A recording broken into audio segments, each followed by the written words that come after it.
بسم اللہ الرحمن الرحیم۔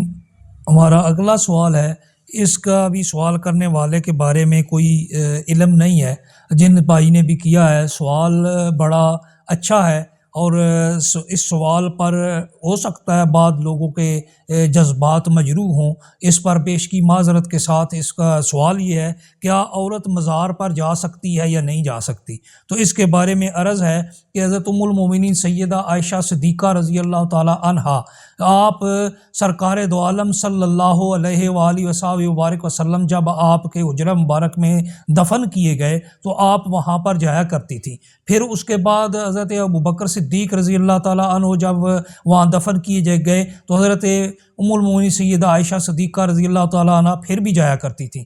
لیکن جب حضرت عمر فاروق رضی اللہ تعالیٰ عنہ وہاں دفن کیے گئے تو حضرت ام المومنین سیدہ عائشہ صدیقہ رضی اللہ تعالیٰ عنہ وہاں پھر بھی جایا کرتی تھی، لیکن پردے میں جایا کرتی تھی۔ اس سے ثابت ہوا کہ عورت کا مزارات پر جانا جائز تو ہے، لیکن اس کی کچھ حدود و قیود ہیں۔ سب سے پہلے کہ یہ ان کا پردہ اور وقار کے ساتھ ہو جائیں۔ لیکن ہمارے ہاں عام طور پر دیکھا گیا ہے کہ مزارات پر مرد و عورت کا اختلاط ہوتا ہے، وہ مل کر اکٹھے وہاں پر جاتے ہیں اور وہاں پر بھی اکٹھے وہ رہتے ہیں، اور ان کا آپس میں کوئی رشتہ یا ناتا نہیں ہوتا، یعنی ان کے درمیان میں محرم کا رشتہ نہیں ہوتا، نامحرم ہوتے ہیں۔ تو ایسی صورت میں جو ہے نا اجتناب کرنا چاہیے، اور ایسی صورت سے بچنا چاہیے کہ جہاں پر مرد و زن کا اختلاط ہو وہاں عورتوں کو اس طرح مزارات پر نہیں جانا چاہیے، اور انہیں ایسی صورت سے اجتناب کرنا چاہیے۔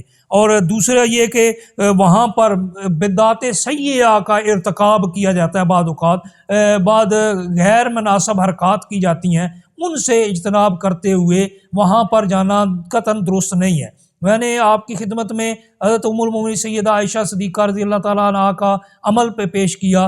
دوسرا، آپ صلی اللہ علیہ وآلہ وبارک وسلم کا ایک فرمان آپ کے سامنے پیش کرتا چلوں۔ اللہ کے حبیب نے فرمایا، کنت نہیتکم عن زیارت القبور الان فزوروہا، کہ میں تمہیں قبور کی زیارت سے منع کرتا تھا، اب اس کی زیارت کرو، کیونکہ یہ تمہیں عاقبت کی یاد دلاتا ہے۔ تو اس میں کوئی مرد و زن کی قید نہیں ہے، سب کو اجازت ہوئی ہے، لیکن شرائط ہوئی ہیں جو میں نے پہلے عرض کر دی کہ پردہ با پردہ جائے اور باقاعدہ طور پر شرعی تقاضوں کے مطابق جائے تو پھر کوئی حرج نہیں ہے۔ وہاں جا کر تلاوت کلام پاک کرے، اللہ تعالیٰ کا ذکر کرے، اور اللہ تعالیٰ کے حضور ان اللہ کے برگزیدہ بندوں کے اس مقام کے ذریعے سے اللہ کی بارگاہ میں دعا کرے اور دعا اس سے مانگا کرے، تو اس میں کوئی حرج نہیں ہے۔ لیکن اگر یہ نیت کر کے، جیسا کہ منت مانی جاتی ہیں آج کل، تو یہ منتیں ماننا،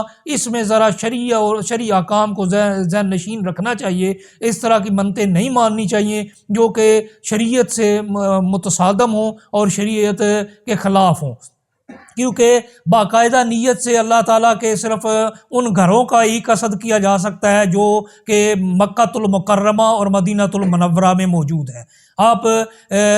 ہمیں اب اس بات کو مد نظر رکھتے ہوئے اپنی تمام اعمال کا جائزہ لینا چاہیے کہ کون سے احکام اللہ کی رضا اور منشاء کے مطابق ہیں اور کون سے اللہ کی رضا اور منشاء کے خلاف ہیں۔ اللہ تعالیٰ ہمیں سمجھنے کی توفیق عطا